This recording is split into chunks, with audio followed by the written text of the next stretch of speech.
नमस्कार दोस्तों, स्वागत है आपका एग्री उड़ान के यूट्यूब चैनल पर। हम आपको करा रहे हैं 3000 प्रश्नों की एक सुपर सीरीज़, जिसमें से आज का हमारा लेक्चर नंबर 2 है। इससे पहले हमने लेक्चर नंबर 1 पढ़ा दिया है। जो व्यूअर चैनल पर पहली बार विजिट कर रहे हैं वो लोग लेक्चर नंबर 1 देख सकते हैं। यहाँ पर हम ले रहे हैं कंप्लीट एग्रीकल्चर, जिसमें से जो भी एग्रीकल्चर के सब्जेक्ट रहते हैं उसमें से जो बहुत ही महत्वपूर्ण प्रश्न हैं, जो कृषि की सभी प्रतियोगी परीक्षाओं में पूछे जाते हैं या पूछे जाने की संभावना रहती है, उनको यहाँ पे हम कराएंगे। तो जब यह 3000 प्रश्नों की एक कंप्लीट सीरीज हो जाएगी, उसके बाद हम आपको यहाँ पे कराएंगे 10 टेस्ट पेपर, जो कि बहुत ही महत्वपूर्ण होंगे। उससे आपको क्या होगा, एक आइडिया मिल जाएगा कि किस किस तरीके से एग्ज़ाम में क्वेश्चन पूछे जाते हैं। तो यहाँ पे देख लीजिए कि हम कौन कौन से सब्जेक्ट यहाँ ले रहे हैं। जैसे यहाँ जनरल साइंस ले रहे हैं, जनरल एग्रीकल्चर, फिर एग्रोनॉमी है, सॉइल साइंस है, horticulture, animal husbandry, agriculture engineering, agriculture extension, entomology, pathology, veterinary science, agro forestry, fisheries. मतलब जितने भी कृषि से रिलेटेड सब्जेक्ट हैं उनके हम जो बहुत ही महत्वपूर्ण प्रश्न हैं आपको सब्जेक्ट वाइज धीरे धीरे करके करा देंगे। आप कंप्लीट हमारे लेक्चर देख लेना जब तक के लिए सीरीज़ फिनिश नहीं हो जाती है, और कोशिश करना इसका एक अच्छा सा नोट्स बनाते रहना, जिससे कि जब ये सीरीज़ ख़त्म हो जाएगी तो आपको एक अच्छा सा नोट्स तैयार हो जाएगा। और इसके साथ साथ में क्या होगा, जब आप किसी मान लीजिए कंपटीशन में बैठेंगे, थोड़ा सा आप उस कंपटीशन से रिलेटेड सब्जेक्ट पढ़ लेंगे तो आपका सारा क्वेश्चन यहीं से फंस जाएगा। चलिए वीडियो शुरू करते हैं। उसके साथ साथ में हम आपको बताते रहेंगे कि कैसे क्या पढ़ाई करनी है। तो आज का जो टॉपिक है वो है जनरल एग्रीकल्चर। पहला भी लेक्चर जनरल एग्रीकल्चर पे ही है। जब तक कि जनरल एग्रीकल्चर के इम्पॉर्टेंट क्वेश्चन फिनिश नहीं हो जाते हैं हम इसी के लेके चलेंगे, फिर एग्रोनॉमी लेंगे, ठीक है। तो ये क्वेश्चन नंबर 51 है। इससे पहले हमने 50 क्वेश्चन करा दिए हैं। तो पहला क्वेश्चन है यहाँ पे 51 नंबर, कि कृषि के लिए प्राथमिक संसाधन कौन से हैं। तो जो कृषि के लिए प्राथमिक संसाधन होते हैं एग्रीकल्चर के लिए, वो जैसे लैंड हो जाता है, मतलब भूमि, वाटर पानी, और वायु एयर, ये जो होते हैं ये प्राइमरी रिसोर्सेस होते हैं। इसके अलावा अगला है जैसे सेकेंडरी रिसोर्सेस फॉर एग्रीकल्चर, जो कि कृषि के लिए द्वितीयक संसाधक होते हैं। तो इसमें जैसे फर्टिलाइज़र, पेस्टिसाइड, ट्रैक्टर, सीड है, ये सभी आ जाते हैं, ठीक है। अगला क्वेश्चन है, हरित क्रांति शब्द किसने दिया। बहुत इंपॉर्टेंट क्वेश्चन है और एग्ज़ाम में पूछा जाता है। जो हरित क्रांति शब्द दिया था वो विलियम गार्ड ने दिया था।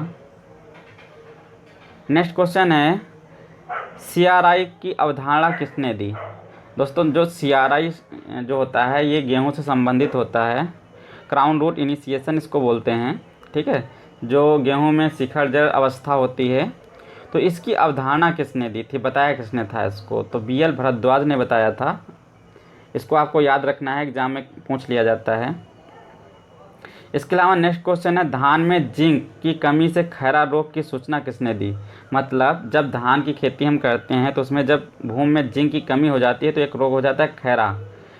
तो इसकी सबसे पहले मतलब खोज किसने किया, किसने बताया इसको, तो डॉक्टर YL नैने ने बताया। बहुत इंपॉर्टेंट क्वेश्चन है और आपको याद रखना है, ऐसे ही प्रश्न एग्ज़ाम में ज़्यादातर पूछे जाते हैं। अगला क्वेश्चन है, फादर ऑफ एग्रोक्लाइमेटोलॉजी। जो एग्रोक्लाइमेटोलॉजी है इसके पिता कौन है, तो इसके पिता हैं कोपेन, ठीक है। नेक्स्ट क्वेश्चन है, स्मॉल फार्मर के पास कितनी भूमि होती है। देखिए जो भी फार्मर होते हैं उनको कई ग्रुप्स में बांटा गया है। ये किसके आधार पर बांटा जाता है, लैंड होल्डिंग के आधार पर, ठीक है। तो इसमें कई सारे फार्मर होते हैं, जैसे मार्जिनल फार्मर होता है, स्मॉल फार्मर होता है, सेमी स्मॉल फार्मर होता है, मीडियम फार्मर होता है, लार्ज फार्मर होता है, ठीक है। तो कई तरीके से बांटा गया है। सेमी और स्मॉल जो फार्मर होते हैं उनको कभी कभार एक में ही रख दिया जाता है। तो मेनली जो है 4 तरीके से होते हैं। तो जो सबसे पहले जैसे होता है मार्जिनल फार्मर, ठीक है। जो मार्जिनल फार्मर होता है, यहाँ पे सुन लीजिए एक बार, उसके पास जो ज़मीन होती है वो लेस देन 1 हेक्टेयर होती है, मतलब 1 हेक्टेयर से कम होती है, ठीक है, लेस देन 1 हेक्टेयर। तो 1 हेक्टेयर से कम किसके पास होती है? मार्जिनल फार्मर जो होता है। इसके बाद आती है स्मॉल फार्मर। स्मॉल फार्मर दो कैटेगराइज होती हैं। पहला तो होता है जैसे स्मॉल फार्मर, एक होता है सेमी मीडियम फार्मर, ठीक है। तो स्मॉल फार्मर के पास जो होती है वो होती है 1 से लेकर के 2 हेक्टेयर, 1 से लेकर के 2 हेक्टेयर। और जो सेमी मीडियम फार्मर होता है उसके पास होती है 2 से लेकर के 4 हेक्टेयर। मेरी बातों को ध्यान से सुनना, ठीक है, और आप नोट बना लेना इसका। इसके बाद आता है मीडियम फार्मर। मीडियम फार्मर के पास जो लैंड होती है वो 4 से लेकर के 10 हेक्टेयर के आसपास होती है। फिर बात होती है लार्ज, ठीक है। लार्ज फार्मर जो होते हैं उनके पास मोर देन 10 हेक्टेयर, मतलब 10 हेक्टेयर से ज़्यादा होती है, ठीक है। 10 हेक्टेयर से ज़्यादा भूमि जिनके पास होती है उसे लार्ज फार्मर कहते हैं। यहाँ पे पूछा गया है स्मॉल फार्मर, ठीक। तो स्मॉल फार्मर कई कई तरीके से होते हैं, हमने बताया ना। कभी कभार जो है सेमी मीडियम फार्मर और स्मॉल फार्मर को एक में ही गिन लेते हैं, तब बोल देते हैं 0, मतलब 1 से लेकर के 4 हेक्टेयर। लेकिन अगर ये ऑप्शन में नहीं मिलता है तो आप 1 से लेकर के 2 हेक्टेयर लगाएंगे, ठीक है। 1 से लेकर के 2 हेक्टेयर स्मॉल फार्मर के लिए हमने क्या बताया आपको, 1 से लेकर के 2 हेक्टेयर, ये आपके लिए बिल्कुल एग्जिट होता है, ठीक है। अगर ये भी नहीं, जब ये ना हो तो आप ये 1 से लेकर के 4 लगाएंगे, लेकिन एग्जिट कौन सा होता है? 1 से लेकर के 2। चलिए नेक्स्ट क्वेश्चन है 2,4-D का व्यापारिक नाम है। जो 2,4-D होती है उसका व्यापारिक नाम होता है प्लांट गार्ड, ठीक है, प्लांट गार्ड। अगला अत्यधिक लवणता सहनशील फसलें, बहुत इंपॉर्टेंट क्वेश्चन है और एग्जाम में पूछा भी जाता है।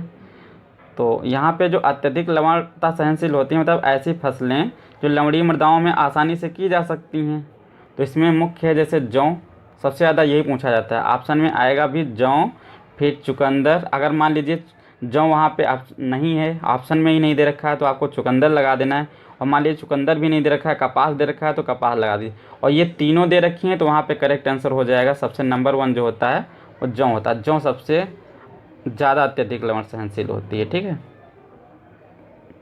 अगला क्वेश्चन है गोबर गैस में पाया जाता है, मतलब जो गोबर गैस होती है उसमें क्या क्या पाया जाता है? तो गोबर गैस में मेथेन पाई जाती है, जिसका लगभग वही 45% मेथेन होती है। इसके अलावा 55% जो होती है वो मेथेन होती है।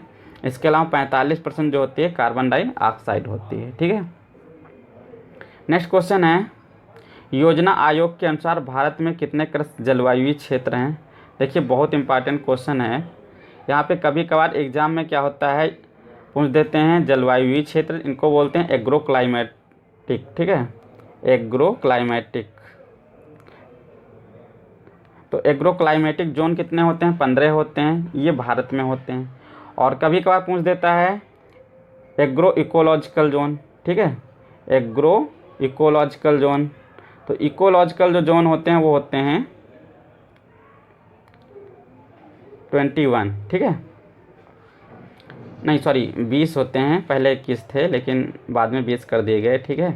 तो आप ये जो एग्रो इकोलॉजिकल होते हैं वो 20 होते हैं। अब कभी कभार ये पूछ देता है agro climatic zone Uttar Pradesh में कितने होते हैं? तो उत्तर प्रदेश में 9 होंगे, ठीक है। लेकिन यहाँ पे जो मैंने आपको क्वेश्चन कराया है वो ये कराया है कि योजना आयोग के अनुसार भारत में कितने कृषि जलवायु क्षेत्र हैं? तो यहाँ पे होंगे 15, करेक्ट, ठीक है। फिर किस मृदा में अधिकतम रंध्रावकाश पाया जाता है? यहाँ पे पोर स्पेस की बात कर रहा है, ठीक है। पोर स्पेस जो होता है वो सबसे ज़्यादा किसका होता है? तो क्ले सॉइल होती है, ठीक है, जिसको बोलते हैं चिकनी मृदा। क्ले सॉइल मतलब चिकनी मृदा, ठीक है। नेक्स्ट है वैज्ञानिकों के मतानुसार मौसम वेधशाला का आकार कितना होता है? बहुत इंपॉर्टेंट क्वेश्चन है एग्जाम की दृष्टि से। तो देखिए ये एग्जाम में पूछा जा चुका है। यहाँ पे होता है जो मौसम वेधशालाएँ बनाई जाती हैं उनका मतलब नॉर्थ से साउथ। नॉर्थ साउथ क्या होता है? देखिए हमेशा यूँ ये नॉर्थ रहता है, ठीक है, ये साउथ होता है, ये ईस्ट होता है और ये वेस्ट होता है, ठीक। तो इस तरीके से यहाँ हो गया। लेकिन जब हम लोग बनाते हैं जहाँ पे, वहाँ पे दूसरे अकॉर्डिंग रहता है। ये तो हमारा किताबी भाषा में नॉर्थ ऊपर की ओर, साउथ नीचे की ओर रहता है, ठीक है। तो इस तरीके से पूछ रहा है कि जैसे नॉर्थ और साउथ मतलब इसकी जो डिस्टेंस रहेगी वो लगभग 180 फीट रहेगी, और 120 फीट जो रहेगी वो ये रहेगी, मतलब ईस्ट और वेस्ट। ठीक है, तो ये आकार रहता है मौसम वेधशालाएँ जो होती हैं। नेक्स्ट क्वेश्चन है, सोयाबीन में पाया जाने वाला जहरीला पदार्थ कौन सा है? देखिए बहुत इंपॉर्टेंट क्वेश्चन है। जो सोयाबीन होता है उसमें जो जहरीला पदार्थ पाया जाता है लेपो ऑक्सीडेज होता है। ठीक है, लेपो ऑक्सीडेज होता है। नेक्स्ट क्वेश्चन है, मूंगफली में पाया जाने वाला जहरीला पदार्थ, मतलब थोड़ा सा ये टॉक्सिक होता है, इसको हम यूज़ तो करते हैं लेकिन ज़्यादा नुकसान नहीं करता, हल्का सा टॉक्सिक होता है। ठीक है, तो ये जो टॉक्सिक पदार्थ होता है मूंगफली में पाया जाता है अफ्लाटॉक्सिन। नेक्स्ट है, जैसे कपास में पाया जाने वाला जहरीला पदार्थ, इसको टॉक्सिक जो है मटेरियल बोलेंगे। ठीक है, तो जो कपास में पाया जाता है वो पाया जाता है गॉसिपोल। ठीक है, कपास में पाया जाता है गॉसिपोल। अब ये आपको तीनों क्वेश्चन याद रख लेने हैं कि मतलब सोयाबीन में कौन सा टॉक्सिक कंपाउंड पाया जाता है, या फिर मूंगफली में कौन सा टॉक्सिक कंपाउंड पाया जाता है, और कपास में कौन सा टॉक्सिक कंपाउंड पाया जाता है। तो यहाँ पे तीनों आपको इम्पॉर्टेंट पॉइंट हैं और आपको अच्छे से याद करके रखना है इनको। नेक्स्ट क्वेश्चन है, राष्ट्रीय कृषि दिवस कब मनाया जाता है? ये बहुत इंपॉर्टेंट क्वेश्चन है। जो राष्ट्रीय कृषि दिवस मनाया जाता है वो 1 जुलाई को मनाया जाता है। ठीक है, अच्छा एक चीज़ हम आपसे कहना चाहेंगे, जो पिछले लेक्चर में हमने थोड़ा सा एक मिस्टेक कर दी थी वो यहाँ पे हम बता दे रहे हैं, हालांकि हमने कमेंट बॉक्स में भी हमने लिख दिया था, फिर भी आपको बता दे रहे हैं। कल हमने बताया था एक होता है एग्रीकल्चर ईयर। ठीक है, एग्रीकल्चर ईयर जो होता है वो कितना होता है, 1 जून से लेकर के वो होता है 31 मई तक। क्या होता है, 1 जून से लेकर के होता है 31 मई। ठीक है, और इसके अलावा हमने कल बताया था क्रॉप ईयर। जो क्रॉप ईयर था वो थोड़ा सा रॉन्ग हो गया था, एक होता है क्रॉप ईयर। ठीक है, क्रॉप ईयर जो होता है वो होता है 1 जुलाई से लेकर के 30 जून। क्या होता है, 1 जुलाई से लेकर के 30 जून तक होता है, 30 जून तक होता है। ठीक है, इसको आप याद रखेंगे। हमने आपको बताया एग्रीकल्चर ईयर 1 जून से 31 मई, और क्रॉप ईयर जो होता है 1 जुलाई से लेकर के 30 जून तक होता है। तो बाई मिस्टेक कल 1 जुलाई की जगह पे 31 जुलाई हो गया था, बाकी सब ठीक था। तो यहाँ पे आपको ध्यान रखना है 1 जुलाई होगा। ठीक है, अगला क्वेश्चन है, किसान दिवस कब मनाया जाता है? 23 दिसंबर। ठीक है, कब मनाया जाता है? 23 दिसंबर। ये बहुत इंपॉर्टेंट क्वेश्चन है, एग्जाम में कई बार पूछा जा चुका है। अच्छा, ये जो किसान दिवस मनाया जाता है तो इसका क्या मुख्य मतलब उद्देश्य है मनाने का? तो इस जो ये 23 दिसंबर होता है, इस दिन जो है थे चौधरी चरण सिंह। ठीक है, उनका जन्म हुआ था, मतलब उनका जो जन्म दिवस होता है वो 23 दिसंबर को ही मनाया जाता है।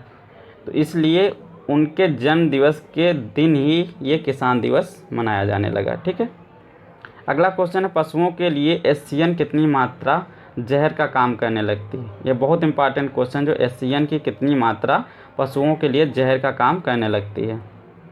देखिए, जब एससीएन जो ज्वार होता है उसकी पत्तियों में लगभग वही 200 ppm से अधिक हो जाता है, तब ये क्या होता है, थोड़ा सा जहरीला हो जाता है। ठीक है, तो याद रखेंगे आप 200 ppm तक। फिर जैसे कम अवधि के लिए मौसम की भविष्यवाणी कितने दिन के लिए मान्य होती है? मतलब ये पूछ रहा है कि जो शॉर्ट रेंज वेदर फोरकास्टिंग होती है उसकी वैल्यू क्या होती है, मतलब वैलिड कितने दिन के लिए होता है?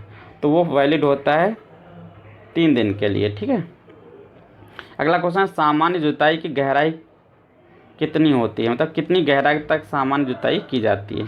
तो जो सामान्य जुताई रहती है वो लगभग वही 15 सेंटीमीटर तक करते हैं।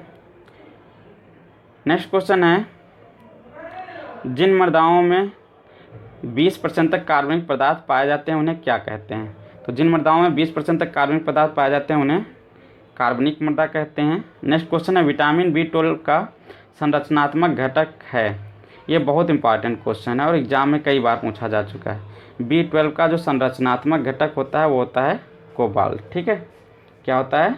कोबाल्ट होता है, या फिर अगर हम इसको इंग्लिश में बोलें तो cobalt is the structure compound of vitamin B12 होता है, इस तरीके से हम बोल सकते हैं।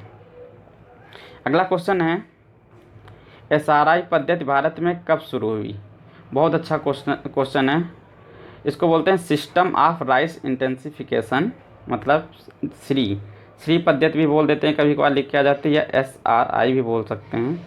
तो इसकी शुरुआत कब हुई थी? तो 2000 में हुई थी। और किस राज्य में शुरुआत हुई थी? तो तमिलनाडु में हुई थी। ठीक है, ये धान से संबंधित होती है श्री पद्धति।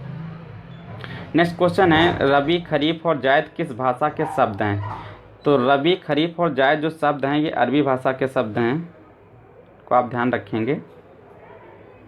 अगला क्वेश्चन है खाद्यान्न और दलहन के लिए NPK का अनुपात होता है। देखिए बहुत अच्छा क्वेश्चन है और एग्ज़ाम में भी पूछा जाता है। यहाँ पे हमने सिर्फ वही क्वेश्चन लिए हैं जो एग्ज़ाम की दृष्टि से बहुत महत्वपूर्ण होते हैं। आप देखना जब ये सीरीज़ पूरी कंप्लीट हो जाएगी, सारे लेक्चर फिनिश हो जाएंगे, तो आप जब इनको देखेंगे प्रश्न को तो आपको लगेगा कि बहुत ही इंपॉर्टेंट है। इसके साथ साथ में जब कभी भी आप एग्ज़ाम देने जाएंगे तो वहाँ पर ज़्यादातर क्वेश्चन इससे ही आपको मिल जाएंगे, एग्रीकल्चर के क्वेश्चन। ठीक है, तो यहाँ पर कह रहा है खाद्यान्न के लिए जो NPK रेशियो होता है वो होता है 4:2:1, मतलब 4:2:1 का रेशियो होता है। अगर 4 किलोग्राम आप नाइट्रोजन डालेंगे तो 2 किलोग्राम फास्फोरस डालिए और 1 किलोग्राम पोटाश डालिए। हालांकि मैं इस रेशियो में बताऊं ये बढ़ के पड़ती है, ऐसा ना सोच लेना कितनी पड़ती है। दलहन का जो रेशियो रहता है इसमें क्या होता है 1:2:1, मतलब 1 किलोग्राम अगर N डाल रहे हैं आप, जैसे मान लीजिए दलहन में N पड़ती है लगभग वही 18 से 20 किलोग्राम पड़ती है, तो 18 से 20 किलोग्राम अगर आप N डाल रहे हैं तो लगभग 40 किलोग्राम आपको फास्फोरस डालनी पड़ेगी और पोटास लगभग वही 20 किलोग्राम के आसपास ही डालनी पड़ेगी। तो ये हो गया इसका। नेक्स्ट है सुषुप्तावस्था तोड़ने के लिए उपयुक्त हार्मोन। बहुत इंपॉर्टेंट क्वेश्चन है और एग्जाम में बहुत ज़्यादा पूछा जाता है ये क्वेश्चन। तो उसके लिए होता है GA3। ठीक है, GA3 जिब्रेलिक एसिड 3 इसको बोलते हैं। फिर एक किसान क्रेडिट कार्ड के लिए देय ब्याज दर है। देखिए बहुत अच्छा क्वेश्चन है। जो किसान क्रेडिट कार्ड होता है इसको हम लोग बोलते हैं KCC। ठीक है, तो इसके लिए जो किसानों के लिए मतलब ब्याज देना पड़ता है वो कितना होता है? देखिए ये जो किसान होते हैं, जो लोग KCC कार्ड बनवाते हैं, उनके लिए लगभग वही जो नॉर्मल किसान होते हैं उनको लगभग 3 लाख तक जो है लोन दिया जाता है और उस लोन पर लगभग वही 4% जो मैंने यहाँ कराया है 4% देना पड़ता है। ठीक है, नेक्स्ट क्वेश्चन है BT कपास के लिए बीज दर कितनी होती है? तो BT कपास होती है उसके लिए बीज दर रहती है 1.5 किलोग्राम प्रति हेक्टेयर, 1.5 किलोग्राम प्रति हेक्टेयर। फिर उच्च लवणता सहनशील फसलें हैं, मतलब कौन सी फसलें हैं जो उच्च अम्लता सहनशील होती हैं, मतलब अम्लीय भूमियों में अच्छी तरीके से कौन सी फसलें की जा सकती हैं? तो यहाँ पर आलू है, धान है और तंबाकू है, ये मुख्य रूप से हैं। ठीक है, एग्जाम में ज़्यादातर यही पूछे जाते हैं, धान, आलू और तंबाकू। ठीक है, नेक्स्ट क्वेश्चन है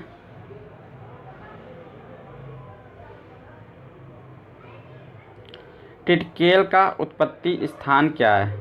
तो टिटकेल जो होता है आपने पढ़ा होगा, गेहूं गुड़े राई का जो क्रॉस होता है उसको टिटकेल कहते हैं। तो इसकी उत्पत्ति कहाँ हुई थी, मतलब सबसे पहले कहाँ ये क्रॉस हुआ था? तो ये स्वीडन में हुआ था। ठीक है, फिर मृदा स्वास्थ्य कार्ड योजना कब शुरू हुई थी? बहुत इंपॉर्टेंट क्वेश्चन है ये, जितनी भी स्कीम्स होती हैं किसी न किसी एग्ज़ाम में ज़रूर पूछी जाएंगी। ठीक है, तो यहाँ पर जो है ये मृदा स्वास्थ्य कार्ड जो थी ये 19 फरवरी सन 2015 में शुरू हुई थी, 19 फरवरी सन 2015 में शुरू हुई थी। और यह जो योजना थी यह राजस्थान के वही गंगानगर ज़िले में शुरू की गई थी और इसको प्रधानमंत्री श्री नरेंद्र मोदी जी ने शुरू करवाया था।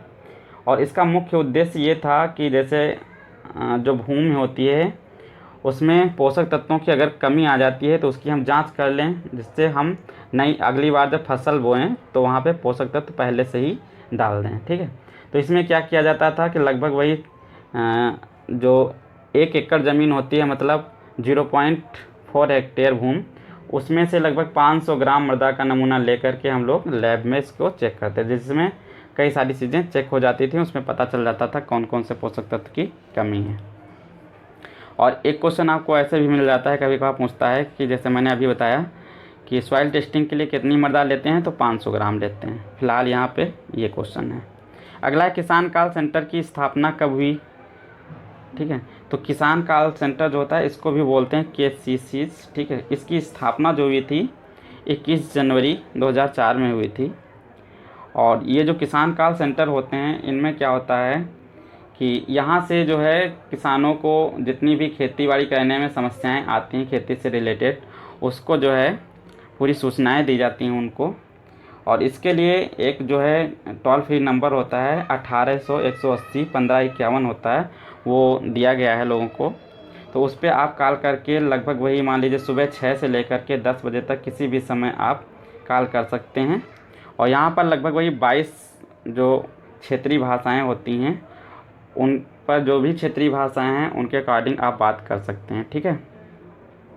नेक्स्ट क्वेश्चन है PMFBY, मतलब ये होता है प्रधानमंत्री फसल बीमा योजना। ये इसकी शुरुआत कब हुई थी? जो PMFBY है इसकी शुरुआत हुई थी 18 फरवरी 2016 को, ठीक है। इसकी शुरुआत हुई थी 18 फरवरी 2016 को। तो इसमें क्या था, जब इस योजना का शुभारंभ किया था प्रधानमंत्री श्री नरेंद्र मोदी जी ने, और इसमें क्या था, जो भी जैसे मान लीजिए खाद्यान्न फसलें या तिलहन फसलें हैं या फिर वार्षिक बागवानी फसलें हैं, ये सभी शामिल की गई थी।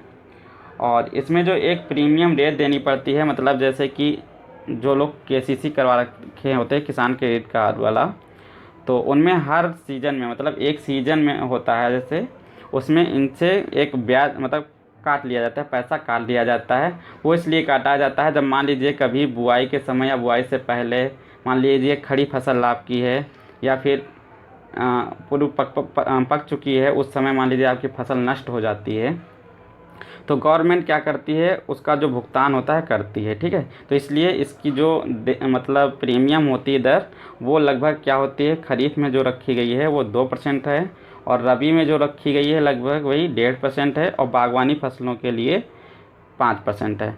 मतलब अगर खरीफ की जो भी फसलें होती हैं उसमें 2% आपको जो भी किसान रहते हैं उनको ब्याज देना पड़ता है। ब्याज नहीं कह सकते हैं, कटौती करनी पड़ती है KCC से, और रबी में करनी पड़ती है 1.5%, और बागवानी फसलों में वही 5%। अगर मान लीजिए आपको कोई नुकसान हो जाता है, कोई फसल किसी तरीके से नष्ट हो जाती है, तो गवर्नमेंट उसकी भरपाई करती है, ठीक है। नेक्स्ट है विश्व की प्रथम ट्रांसजेनिक फसल है तंबाकू, कौन सी है? तंबाकू। इसकी ये कब हुई थी? तो 1987 में। अगला क्वेश्चन है विश्व में ट्रांसजेनिक फसल उगाने प्रथम देश कौन सा है? तो USA है।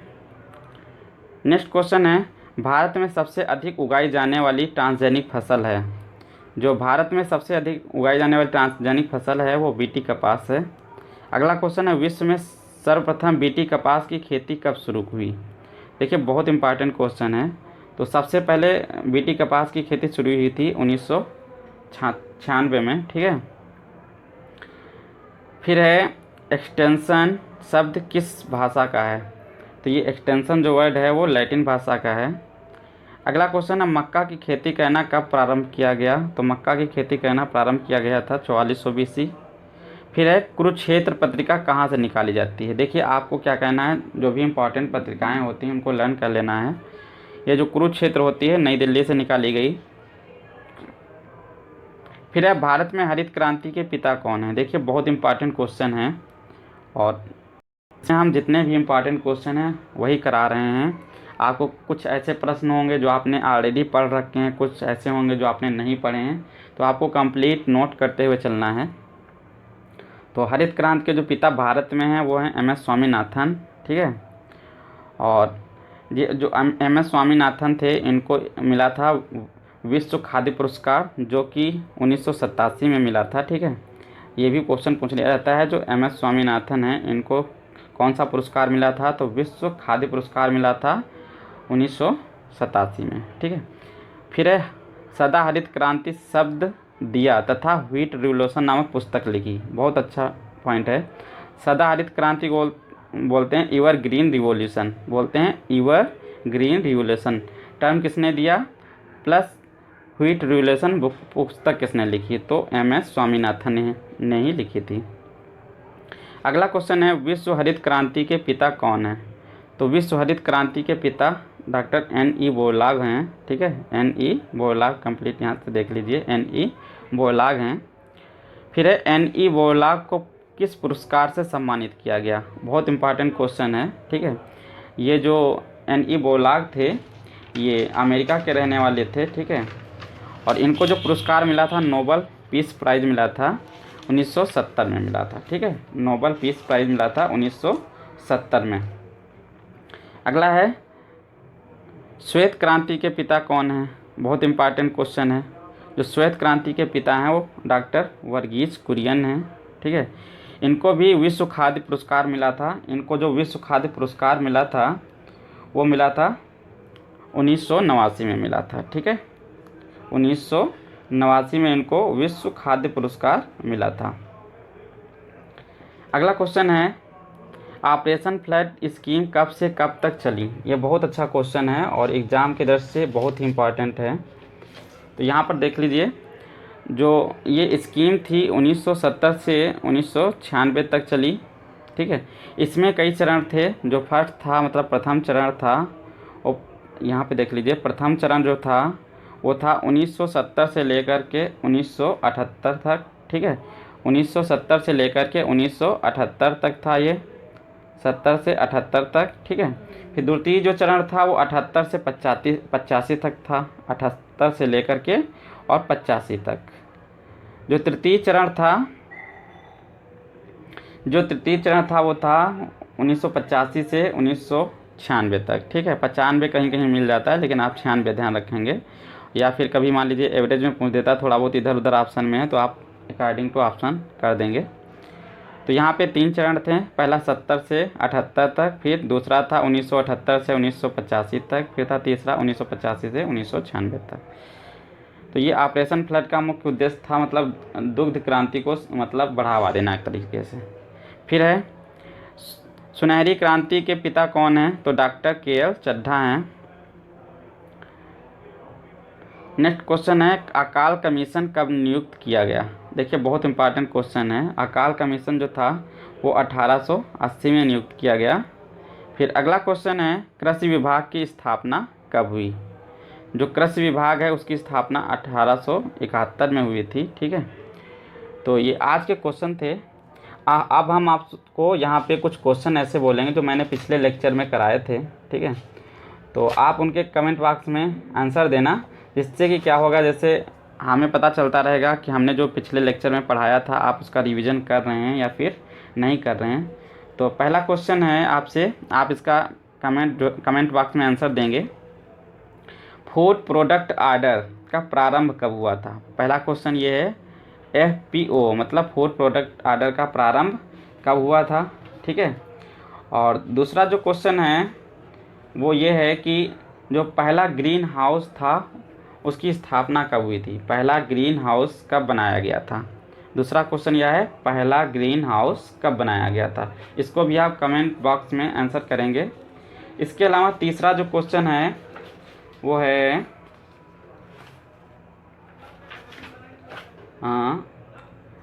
तीसरा क्वेश्चन है हमारा कि जो फव्वारा सिंचाई के अंतर्गत सर्वाधिक क्षेत्रफल किस राज्य का है, ठीक है।